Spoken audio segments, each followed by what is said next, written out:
This week we're bringing you an episode from The Hope, CBN's documentary on the founding of the Jewish state. Just more than 100 years ago, Tel Aviv behind me was basically just sand dunes. Today it's the symbol of a thriving, prosperous, and growing Jewish state. In the beginning of the 20th century, a new Jewish national movement was growing here in the land of Palestine, in a land still controlled by the Ottoman Turks. But world events were shifting quickly, and the Middle East was about to change hands. The Jewish people were about to get something they had waited nearly 2,000 years for, the promise of a home in the land of Israel, secured by one of the most powerful nations on earth.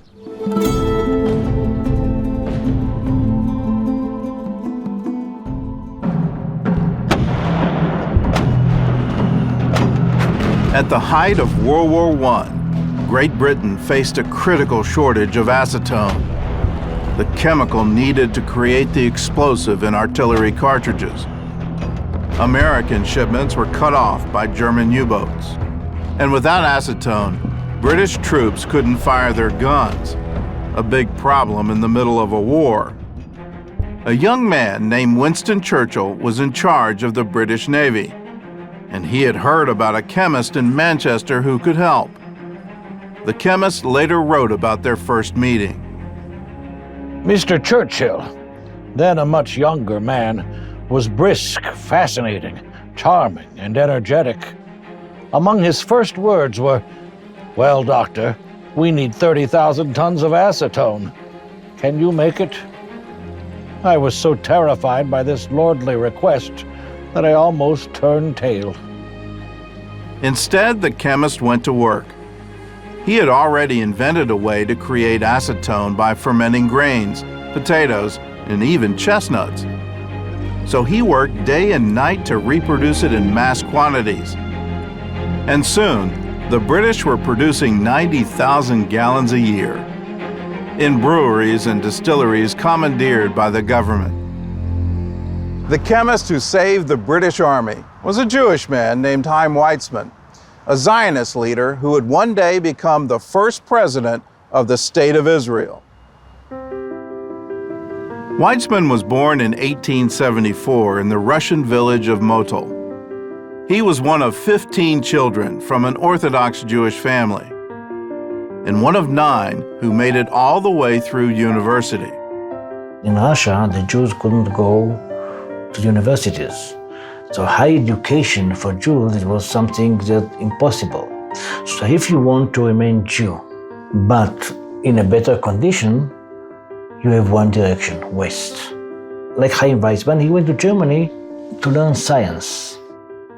In addition to studying chemistry, Weizmann developed a deep interest in Zionism.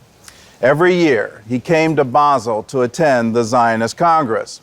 He was here in 1903 when his hero, Theodor Herzl, dropped a bombshell on the crowd. I remember one deeply significant detail of the stage setting. It had always been the custom to hang on the wall a map of Palestine. This had been replaced by a rough map of the Uganda Protectorate, and the symbolic action filled us with foreboding. Then Theodor Herzl took the stage and presented the British government's offer to resettle the Jewish people in Uganda instead of Palestine. Weizmann was appalled and joined the Russian delegation in a walkout. The so-called Uganda Plan was a disaster, but in it, Weizmann saw a small ray of hope. On the other side, he said, well, something very interesting happened here. Who is behind this proposal? For the first time, a power, one of the most important powers of the time, or the most important one, Britain, thinks we are serious, speaking with us as a national collective. This is something that never happened before. After that, Weizmann believed the British might be the Jews' best chance for a state. So in 1904, he took a position at the University of Manchester, his home for the next 30 years. For someone like Chaim Weizmann, to go to England during the Uganda crisis, It's something very, can I say, stupid? If you want to be a leading Zionist, leader, so please stay in Paris, or in Vienna, or Berlin, or Geneva, but to go to Manchester, it's, who heard about Manchester? It's like you exile yourself.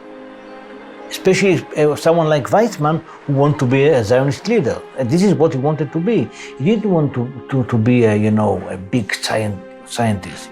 He wanted to be Herzl's successor. That's what he wanted to do.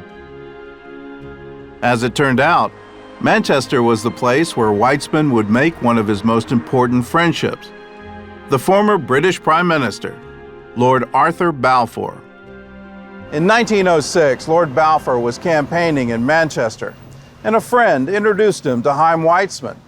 The two talked for more than an hour, and almost immediately, the conversation turned to Uganda. But the Russian Jews need a safe haven immediately. Why not British East Africa? The survival of Zionism is based on a spiritual conviction. And that conviction is based on Palestine, and on Palestine alone. If Moses had been here when they had proposed Uganda, he would surely have broken the tablets once again. Mr. Balfour, supposing I were to offer you Paris instead of London, would you take it? But Dr. Weizmann, we have London. That is true. And we had Jerusalem when London was nothing more than a marsh. Are there many Jews who think like you? I believe I speak the mind of millions of Jews who cannot speak for themselves. If that is so, Dr. Weizmann, then you will one day be a force. Lord Balfour had gone into the meeting hoping to change Weizmann's mind, but instead, he became the convert, and the Jewish people gained an ally in one of the most powerful men in England.